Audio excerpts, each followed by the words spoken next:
Hello, everyone, and welcome to Mend with Cindy White. I am your host, and this is episode 3. So glad to have you guys on this side of the internet with me. We're here to, declutter, like I said in episode 1, and just have a safe space to vent, to talk about life, about all its challenges and all its burdens and all the weight and pepper of it all.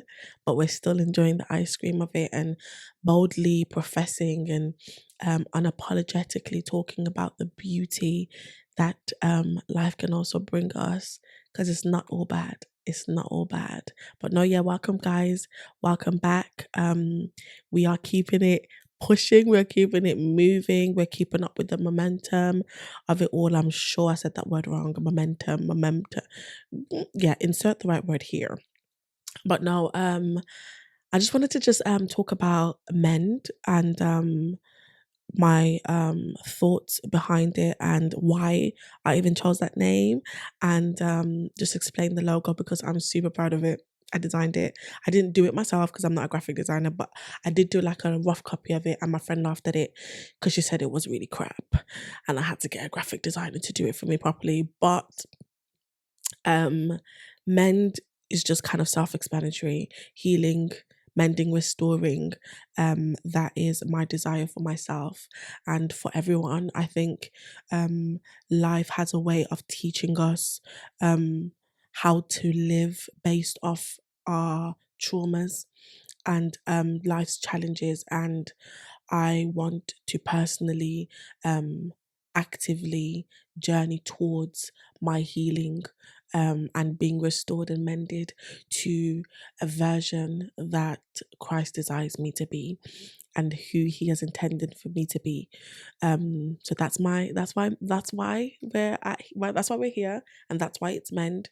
But to like explain the visual behind the logo, with, you can see like the shattered word in the beginning, and it's spread it out in different places. There are different fragments of the word, and then as you gradually go to the end, you see it being mended, you see it being full and whole, and you have this big beautiful bold circle at the end that is full, that it has no fragments missing. And that is what I desire for myself. I want to be full and whole, lacking no good thing, and being complete. So that was the thought behind it. And yeah, I'm a little bit creative. But yeah, I just wanted to share that with you guys. And do a mental health check. So if I'm doing a mental health check based on this very moment right now, as I'm sitting on this sofa, side note, new setup, new hair, like, how you guys feeling about this setup? I think it's a little bit more comfortable. For me, definitely. I've got sciatica, so currently I'm in pain. I'm in a lot of pain, but it's just comfy. It just feels more relaxed. I'm getting more comfortable with the whole podcast thing. Um, and the setup might change again if I find another whatever. But for now, I like this, and I hope you like it too. But anyway, mental health check. Um, so in this very moment right now, not what I've been like today, because I feel like today has fluctuated a lot. But if I would say right now, where am I at? One being the lowest. Well, because not the lowest, but let's just go from 1 to 10 because there are negatives, and I have definitely been in the negatives. But today I am a 6. I am a strong 6, and it's a beautiful testimony for me to even say that I am at a 6, because like I said, I have been in the negatives before, and thanks and praise be to God, Jesus Christ to be specific, I am not there, but I am at a 6. If you know what that means, that is exceptional. That's absolutely phenomenal. And the reason why I believe that I am now at a 6 is because I have been I've gotten to a place where I have decided to allow the Lord to help me. And it probably sounds so weird, But I think sometimes we can exclude God out of our pain and our troubles and our grief. And I have definitely done that. I have been so consumed with pain and sometimes even been comforted by that pain, um and scared to not feel it or to scared to feel it. But in it all, I feel like there has been a missing person, and that has been Christ, because things have just been felt too consuming. And there are many reasons why I feel like I have neglected to include him in my journey, um which I will cover in another episode, based on my relationship with the Lord and what it's looked like whilst grieving. But now I have said, you know what, Lord, I'm inviting you to come and do this thing with me. I'm inviting you to comfort me as your word says you would to those who are mourning. I am inviting you to stand, for me, to stand for the, as you said, you stand for the widows and the fatherless, and those two titles live in this household. So I am inviting you to be everything that you have said you will be to me and my children, um according to your word. I'm inviting you to allow your word to be manifested in my life, in this season, in this my grief and in my pain. And I think by doing that, I have allowed the Lord also to smile, because I can only imagine, like, as a parent, like, for instance, like when, you know, one of my kids hurt themselves and they run to me, and it's like I have this magic touch. Like, they want comfort from me because they're in pain, and I see them being soothed, and the pain, being eased off because I've held them, or because I've, kissed the space, that the place that hurts or whatever, and they feel better because I have done that for them. But it's the fact that they came to me, right? And they allowed me to be of comfort to them. So that gives me joy. So I can only imagine what it's like for the one who created me, for the one who spoke me into existence, for my father, for Abba, to feel like, oh my gosh, I can finally help my child the way that I want to help them. So that is a beautiful thing, a beautiful exchange that we've been having, and I'm so grateful for his help, for his presence, and for him being so delicate with me, and not forceful, because God is not a forceful God. One thing he is not forceful. He's not going to push up himself on anybody. Like, he's not about that life, right? Like, everything that he does, like, the work has been done. He has said, yo, I want to come. Are you gonna open up the door to your heart, like, to let me in? But he's not kicking that door down. Let him in. So for me, he's just been knocking at it very gently, consistently knocking at it though. Like, he doesn't leave and say, "Oh, I'll come back when you're ready." No, no, no. He's been waiting for me at the door, and I finally let him in to journey with me. And I feel like, though I'm like kind of restarting my journey, um I'm not terrified of it. I don't think it's going to consume me, because I am journeying with my father, and he has my best interest at heart. So I'm at 6, and I'm here because of God. So I'm grateful. I'm so grateful. And even if, there are days where, or moments where I will be very low, he's going to be there with me now. Like, he never left me. He never forsook. Whatever the, listen, you would not believe I got a star in English, but he's never left me. He never will. Um, and even if I lay my bed in hell, he's gonna be there with me. So I know that regardless of me not letting him in or whatever, he's still been there. He's still been there. But in terms of access, he has full access to me now. So I'm just grateful for us. I'm grateful. I'm grateful to have the Lord. Um, yeah, so I hope that encourages you to let the Lord in. But today, sorry, today I want to talk about expectations and what that has looked like for me and still looks like for me. In everything that I talk about and I share, it's not from a place of I have arrived, or I'm like, listen to me, like I said before, I'm not an advisor. Okay.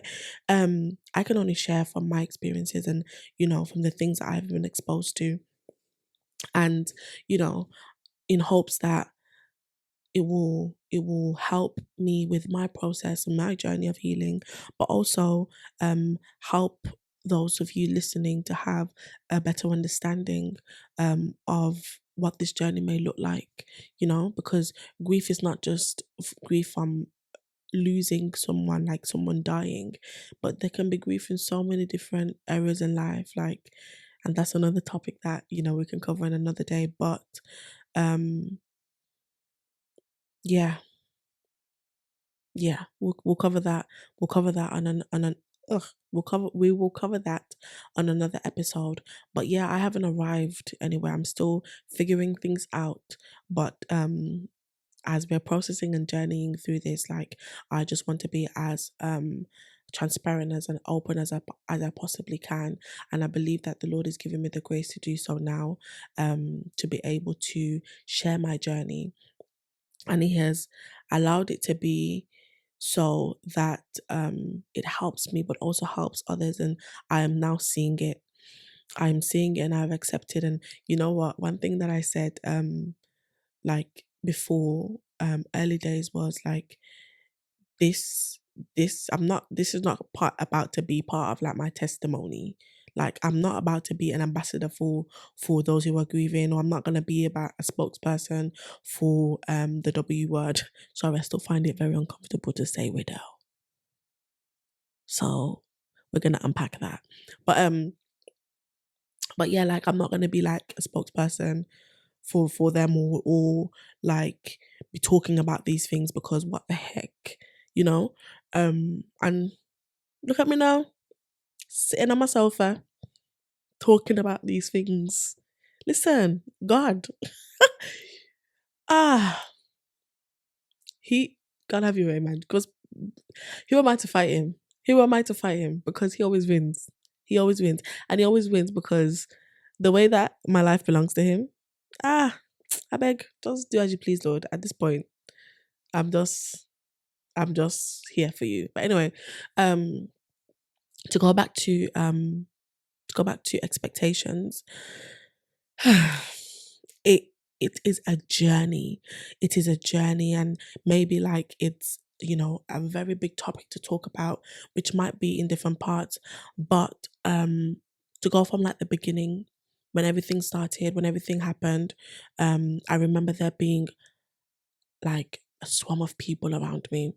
Like, even like the next day when it happened, I was laying on my sofa, this sofa, and I remember like in the mid afternoon just opening my eyes and just seeing like loads of people in my house. And I was just too consumed with reality. I just closed my eyes and went back to sleep. I wasn't ready for all of that. But you know, people were visiting every day. It was there was presence, there was a lot, and that happens not for everybody.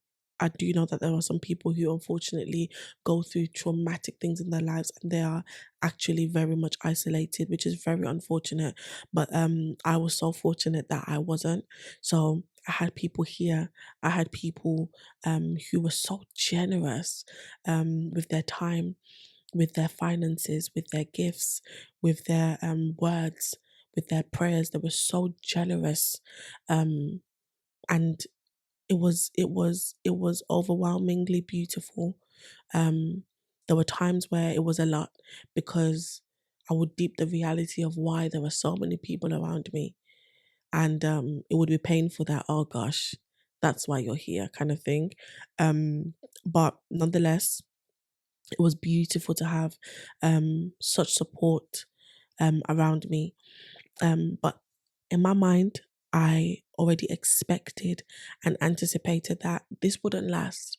And to be honest, I didn't want it to last because I don't think that's realistic. And also I like to be by myself. I'm a very much like I enjoy my own company and I'm safe in my own space by myself. So I wasn't scared of when everybody would leave. I wasn't scared of the silence. But when the silence came, I was like, oh, okay, wow, it's very loud, right? Um, so yeah, it started to dwindle down. The visits started to, become less and less and less and less frequent. And then suddenly everything stopped and um life continued for everyone else. Right. And that's something that I was prepared for. But though you can prepare for something as much as you can, but when it happens, it's a different situation. So when it happened, I was like, whoa. I remember even just looking at just normal things, like even like looking through like Instagram or whatever, or like even just looking on the street, like wondering how people are functioning the way that they are. And the reality is like my world feels like it has stopped, but everybody else's world hasn't stopped the same way that mine has stopped. Or some people's hasn't stopped at all. There's just been like a little, little break, but it's resumed, right? And that doesn't mean that they didn't love my soul or they're not grieving my soul or they don't miss him or anything like that. It's just a different experience that they're gonna experience to what I'm gonna experience, right?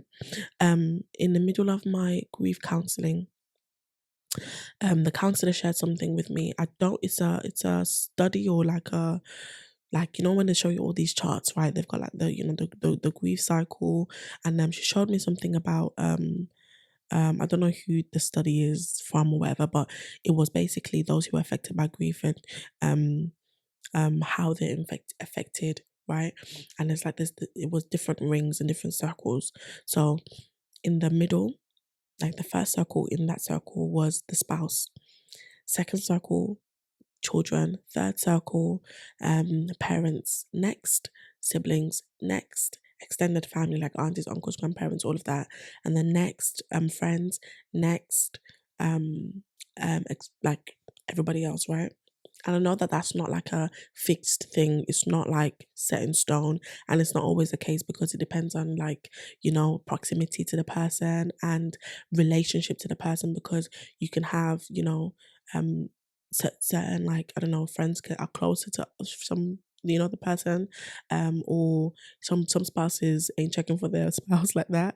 Some people don't love each other the way that, you would think that they would. Some people don't have relationships with their parents or their siblings, so it's not always the case, right?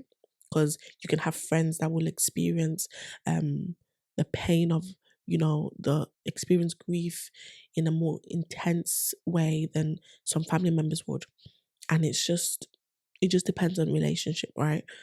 Um but I say that to say that, it put things into perspective, because my reality is not going to be the same as everybody else's. So I can look and think, oh wow, like life is really going on, like it's carried on for you, innit? But it has, and why shouldn't it?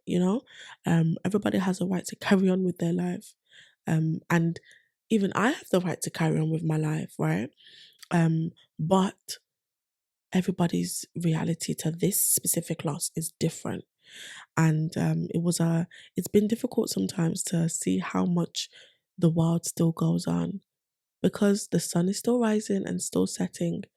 Like it doesn't pause because your life feels like it's paused. Time is still ticking.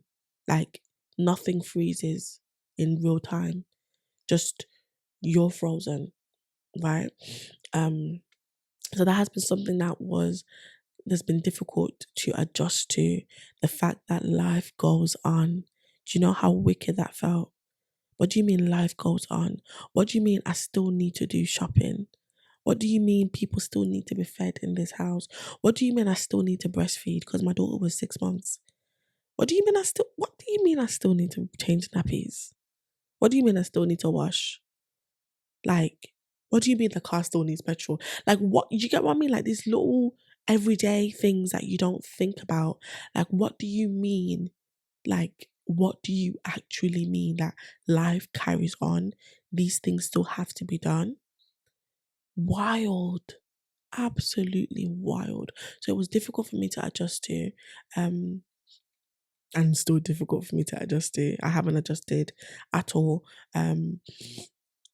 So yeah, like seeing everybody else doing their life and living life, and you know, it was quite painful at times, quite triggering at times, but it was what it was and it is what it is, right? I can't I can't change that. It's not something that I should have to change because it just is what it is. Life must go on. It's a very harsh statement, and it's not something that I would advise anybody to go and tell somebody who is in the beginning or in any part that life must go on. Sorry, bugger off. Sorry, is that even a swear word? I'm not British. I don't know if that's a swear word. If it is, apologies. In my culture, we don't know what bugger is. It sounds like McDonald. But anyway, um, um, basically go away. Like to say to somebody, life must go on. Go away because you're just an idiot now. You're very insensitive. That's another video that I have people that said stupid things to me. All right. But anyway, I digress. So, expectations. People moved on with their lives. It was difficult, but no love lost. And that's something that I had to tell myself. People have to get on with their lives, but it doesn't mean that they don't love you. It doesn't mean that they've forgotten about you. There's no love lost. They don't like think, oh yeah, you're over it now. Like I had to like tell myself these things because it can encourage abandonment, especially if you've like struggled with abandonment issues or whatever. For me personally, I struggled a lot with isolation. I've lived a very isolated life. Not because anybody has forced me to be isolated, but that's just something that has been my own personal battle. I have always chosen isolation and seen things from a perspective of, and I've always had an isolated mindset. So um I've things have filtered through an isolated lens, right? So that was my thing. So that whole life must go on thing can encourage certain and feed certain emotions of abandonment, isolation, rejection, all of that, right? Loneliness, depression, all these things it can encourage and feed because it's looking at all of that as fertile ground for it to be like, yeah, yeah, yeah, we can encourage these things to grow, to mature.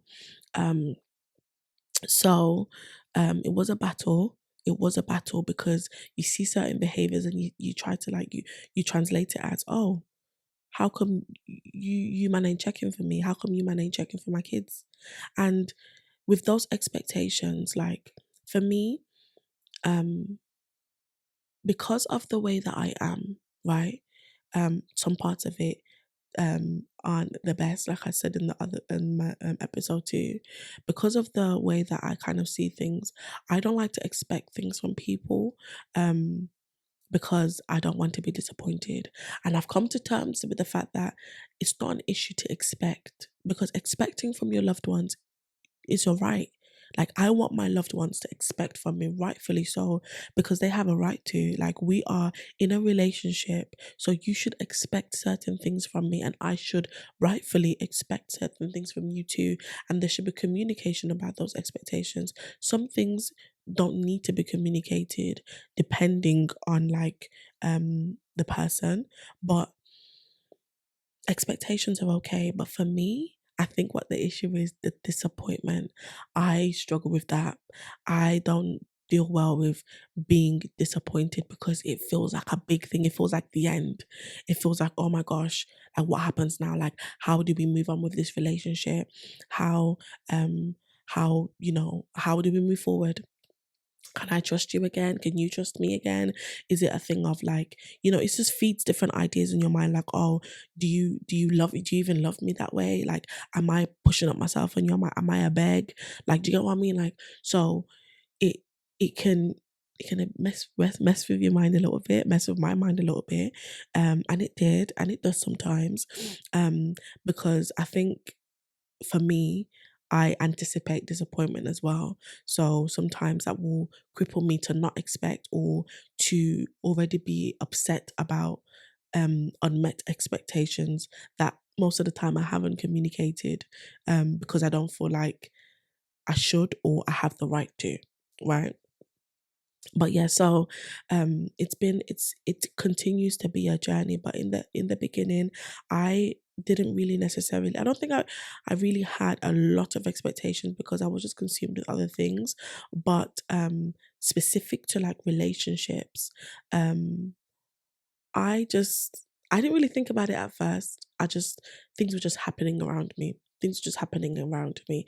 But I on reflection, and analyzing how things have gone, there have been some relationships of mine that have um, um, grown. The dynamics of them have completely changed, and they are more beautiful, I would say. Um, but there are other relationships that have suffered, definitely suffered, and I feel like these things happen. And it's something that I am coming to terms with, right? Because in terms of like relationships, right, especially when you are coming from a unit, there's two of you, right? So Marcel and I had our friends and individual friends and friends that we shared and stuff like that. And there's different dynamics within every relationship and friendship and group friendship and all of that. And you see I see different changes in them. Initially I didn't initially I thought, no, I didn't really think about what to expect from those relationships or what they would be like. I just kind of just was just consumed in my own world and in my own bubble. And that's the thing about grief, it just keeps you in a bubble at times.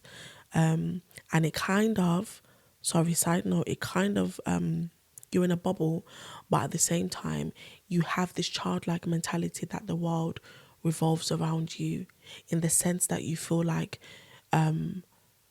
everybody should be aware of your pain, right? But not everybody is aware of your pain. Not everybody knows what you're going through. But yeah, like, how children are, the world revolves around them. Like, when they cry, you meet their need. Like, they're not thinking that you have other things to do. That frankly, they don't care, right? And to them, they don't understand that there's no other emergency, no other priority aside from their immediate need. And sometimes that's what grief, the world of grief, can be like. You are in this bubble, but you feel like the whole world should be aware that this thing has happened, and act upon it, whether it's to act and do nothing, act and like keep away, or act and do you know what I mean? Like, it's not the same for everybody. Like I said, this is not a one size fits all.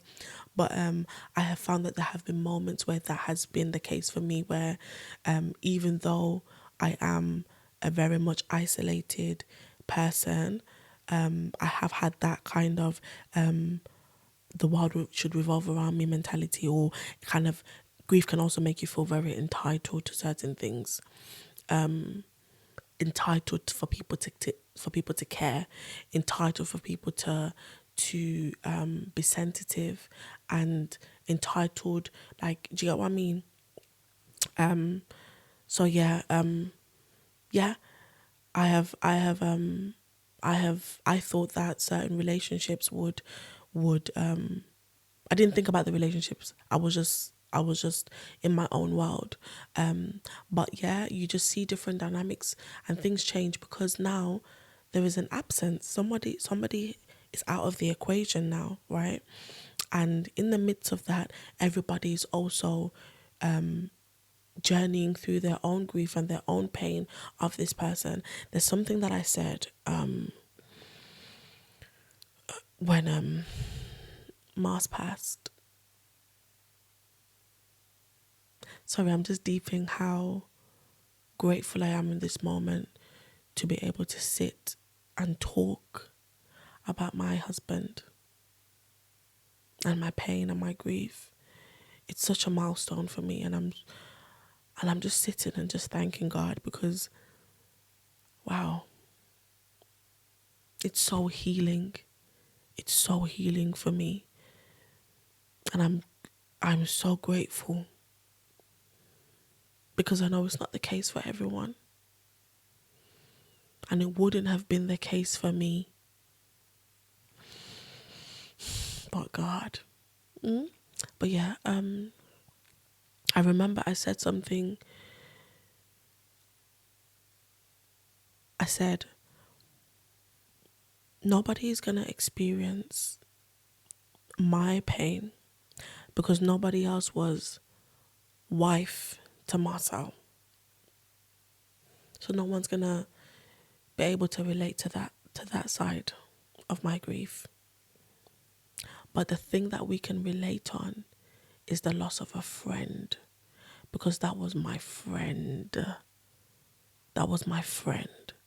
So I can understand the pain that some of his friends may be going through, or I can empathize with it because, of course, there's different dynamics to friendships, right?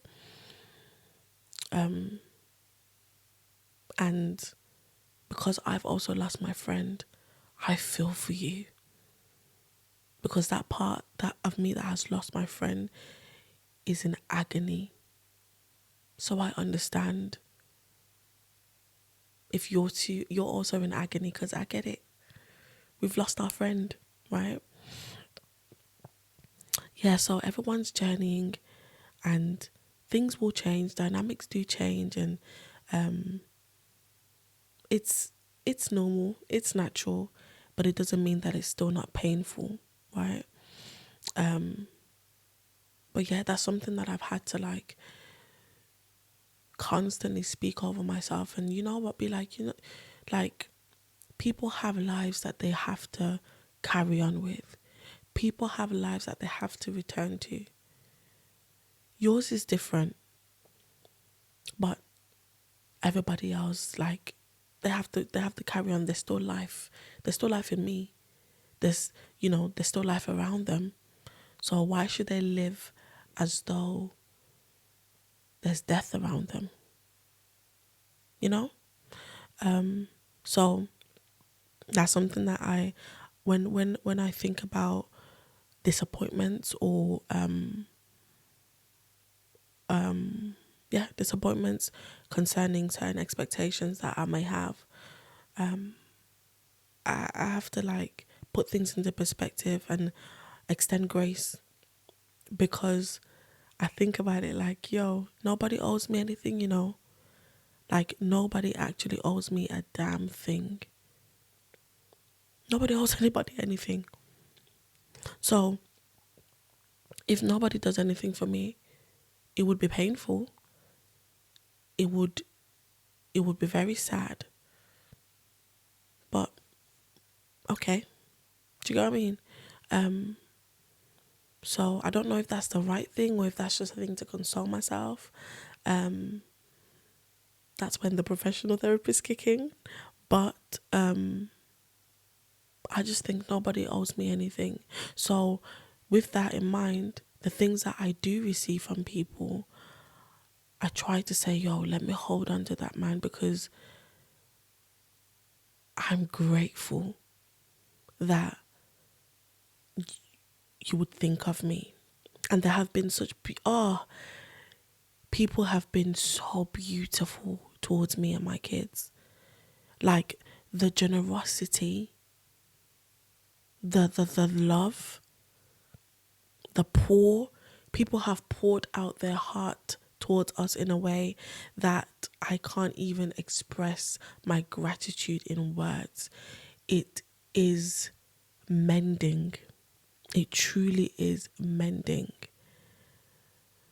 I'll tell you guys some of the beautiful things that people have done. But just to go back to expectations, you know what? I made some notes. Let me see that I cover the things that I really wanted to talk about, because I can be quite forgetful. Yeah, so yeah, expectations. Expectations regarding relationships.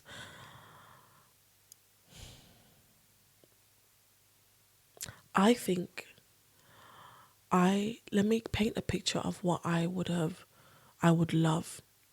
and then I'm gonna tell you what I think about that picture. Right.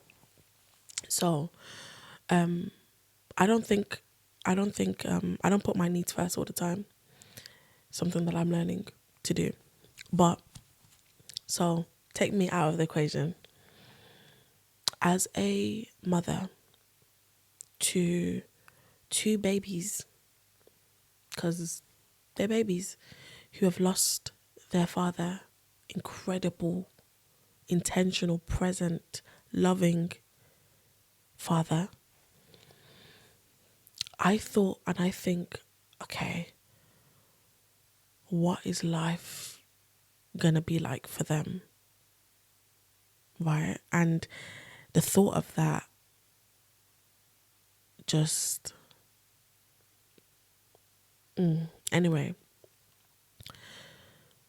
So I think about them and I think, okay, how can I try and mitigate all this rubbish that has happened and the loss and the lack that they may have and may experience? And I think to myself, okay, I would, in my ideal situation, I would have loved to have a brother. Like, I don't have any brothers, but I would have loved to have, I just have sisters. I would have loved to have a brother, my personal person that shared a womb with me, like that I can boldly demand from them. Because, like I said in episode 2, asking is a difficult thing for me, but if I can boldly demand from you, like I can boldly demand from my mom, because that's my mom. Like, sorry, please come and help me, you know? So if I had my person, my brother, that I could boldly demand from to intervene, to be a male figure in their lives, a consistent and frequent, because I believe those are two different things, but a consistent and a frequent male presence in their life, that would have been my ideal situation. Because I think it's so necessary. I believe that God was so intentional with having us come from male and female and making us so differently, because there are certain things that a male can instill in a child and that woman cannot. And one thing I'm not is I'm not a man. Like, I can be like man them. Like, I'm a very much like a man them girl. Like, I can be tomboyish. I was very much of a tomboy. I can be masculine in certain aspects. Like, I can be like road. I can be all those things. But I'm not a man. I'm not a man. So, and I'm not their dad. I'm not their dad, right? Because even if like I had this perfect scenario for myself, that brother of mine wouldn't have been Marcel.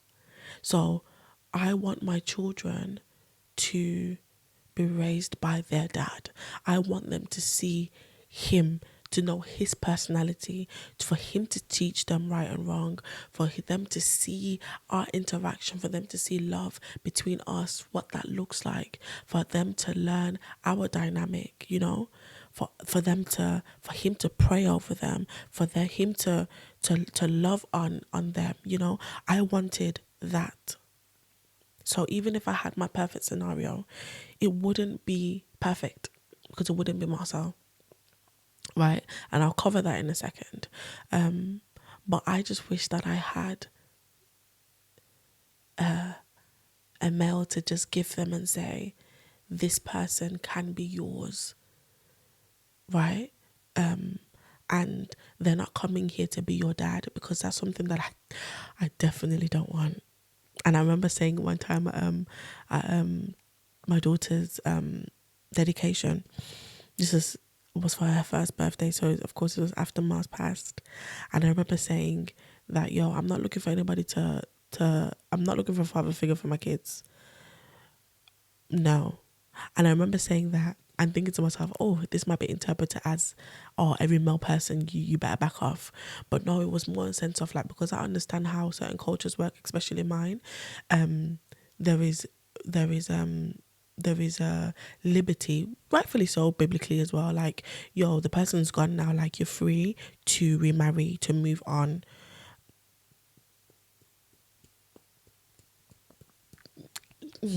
Anyway, and also I wanted to kind of set a precedent, a warning, that like people may see that there's a need now, right? But I want you to approach this need with a mindset of, I'm being a male presence around them, rather than trying to fill the gap of their dad or trying to be a father figure. Because if anybody ever came to me with that father figure word, it would have been violent. There would have been an altercation, because especially in that space that I was in, that's what I was coming from. And that's why I don't want anybody to come and try to be a dad to them, because you have no right. But also, it's just too much. It's too much, right?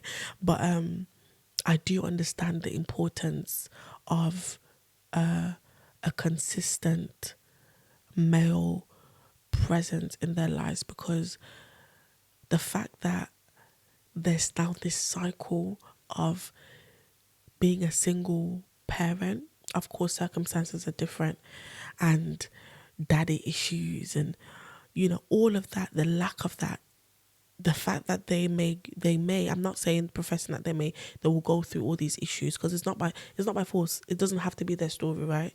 Because God is a healer, and he is their father. But the thought of that being a potential for them terrifies me. Like, I don't want that for them. I want the best for them. I want the good for them.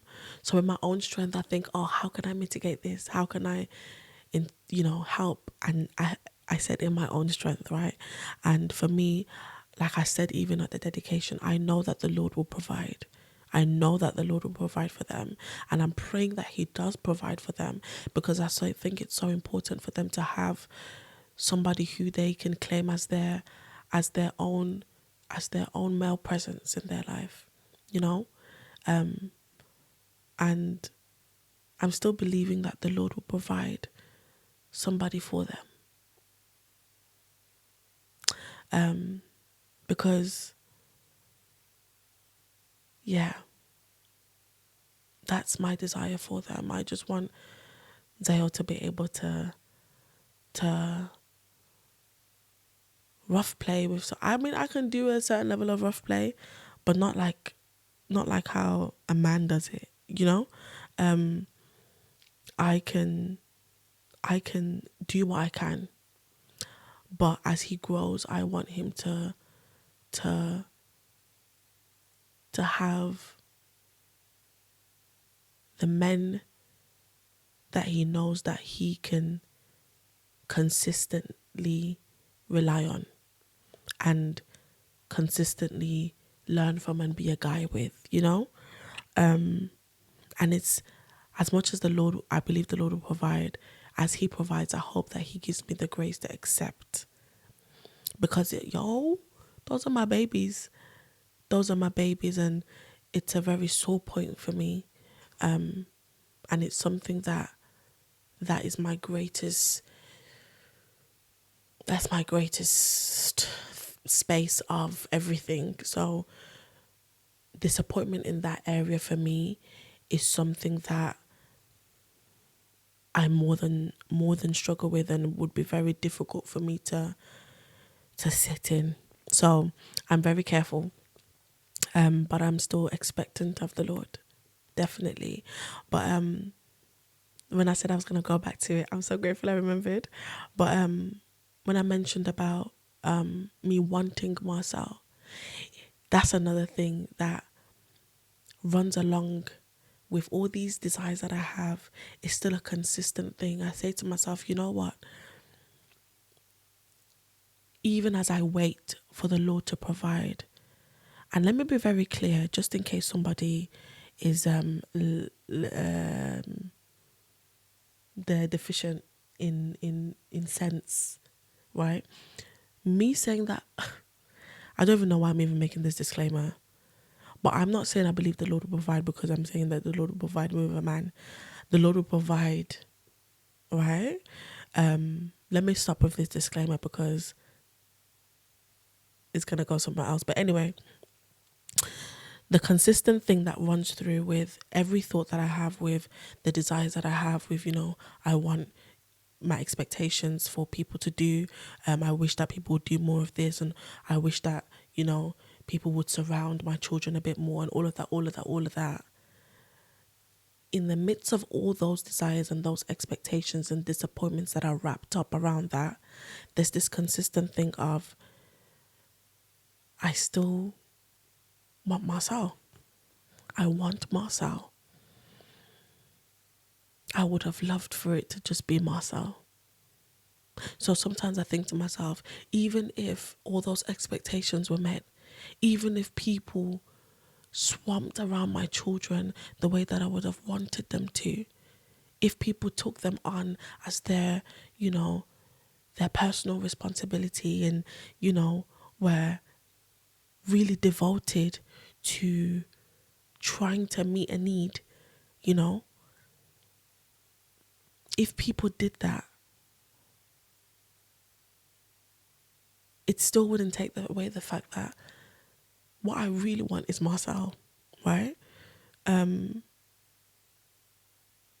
that's something that I cannot have and they cannot have.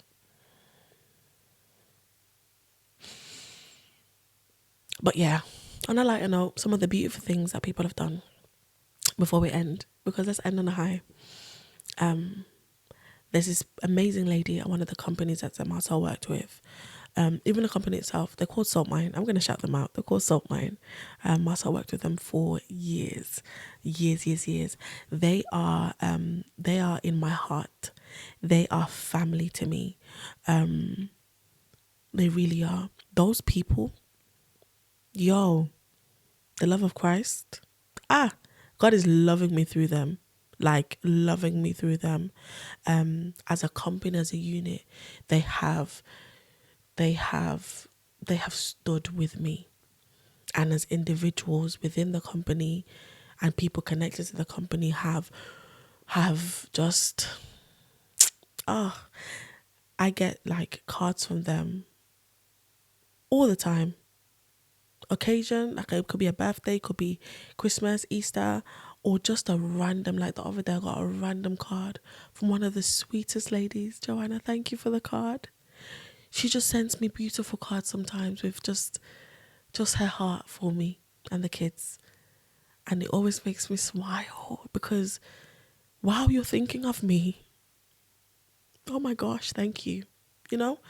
I remember for my birthday, there's a group of Marcel's friends. Most of them are actors. But they, for my birthday, my last birthday, I was at home just chilling with the kids. I wasn't doing anything. I didn't want to. I wasn't in the celebrating mood. But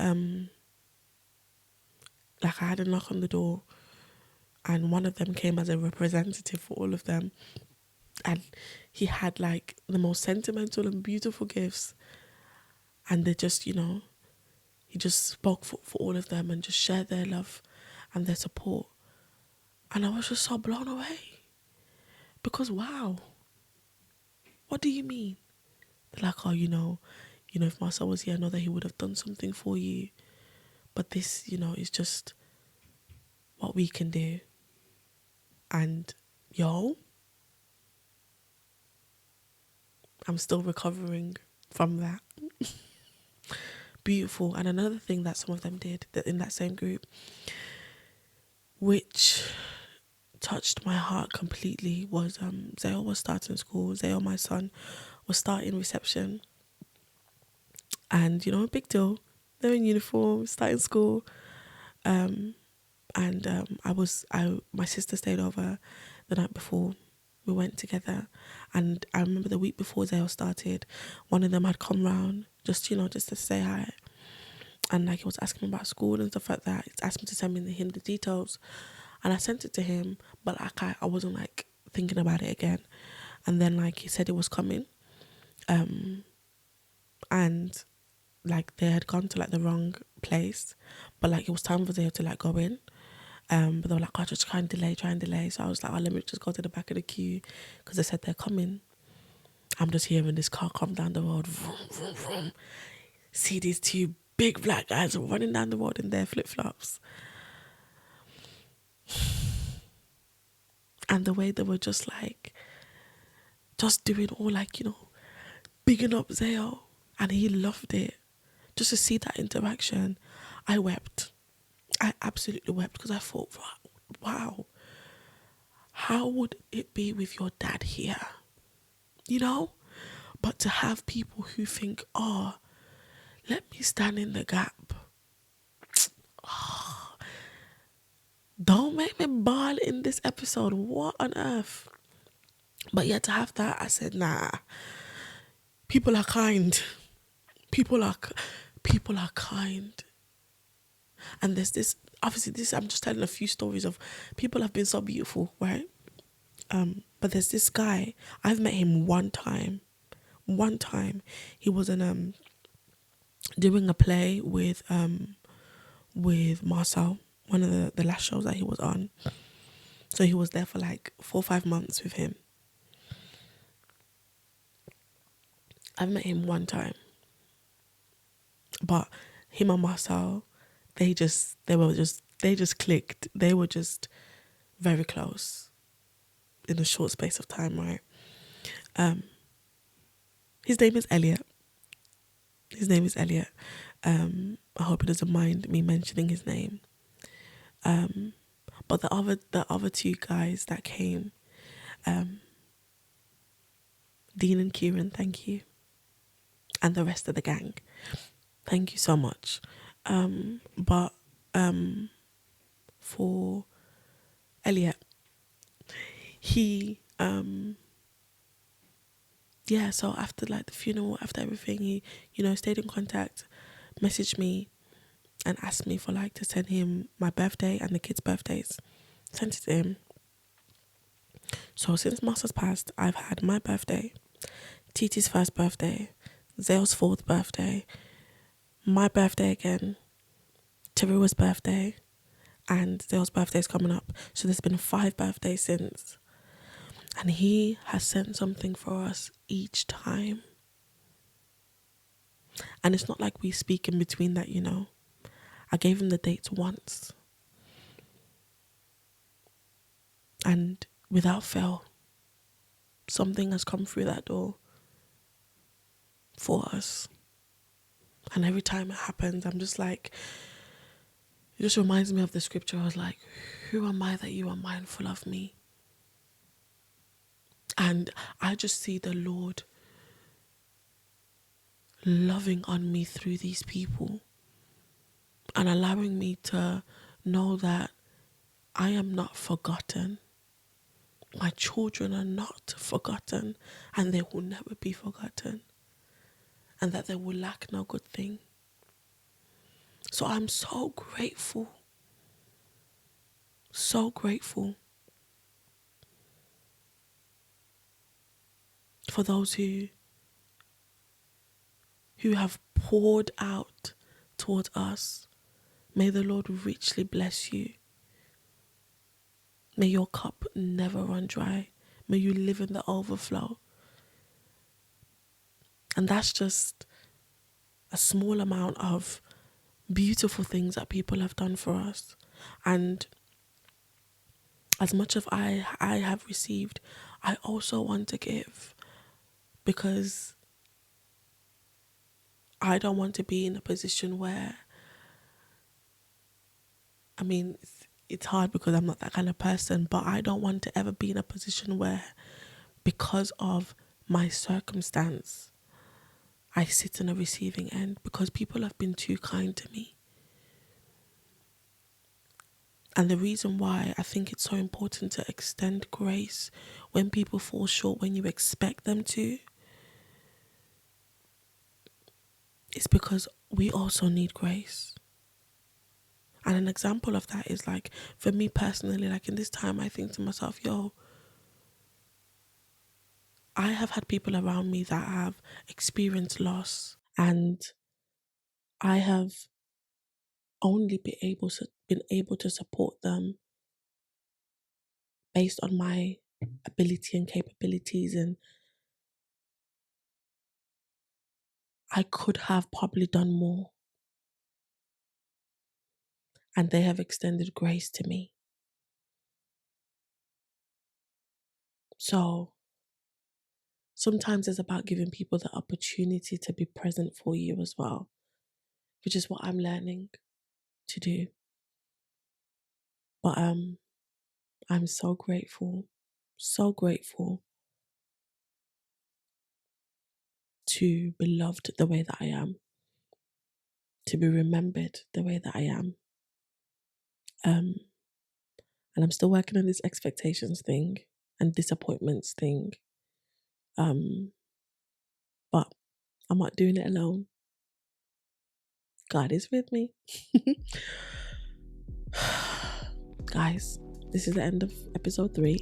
It's a little bit longer this time.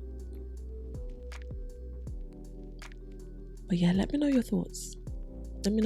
I'd love to hear from you. And I will see you in the next episode. I hope you have a wonderful week. Bye.